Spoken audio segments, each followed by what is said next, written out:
Hello ছোট্ট বন্ধুরা, আজ আমরা শিখব বাংলার 6 ঋতুর নাম। প্রথম ঋতু হলো গ্রীষ্মকাল।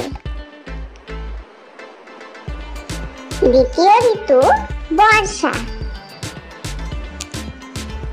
তারপর শরৎ, হেমন্ত, শীত ও বসন্ত। এগুলি হলো বাংলার 6টি ঋতু। এবার কোন কোন মাস নিয়ে কোন ঋতু হয় চলো জেনে নিই।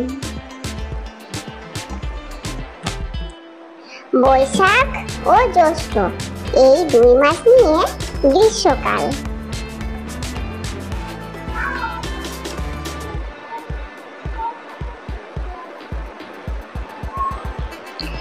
আষাঢ় ও শ্রাবণ এই 2 মাস নিয়ে হয় বর্ষাকাল।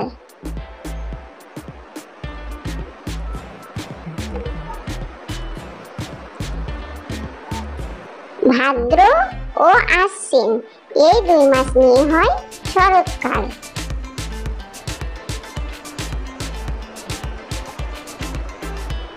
কার্তিক ও অগ্রহায়ণ এই 2 মাস নিয়ে হেমন্তকাল।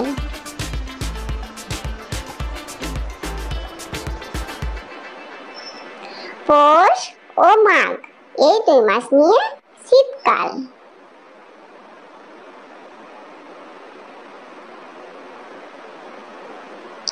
ফাল্গুন ও চৈত্র এই 2 মাস নিয়ে হয় বসন্তকাল।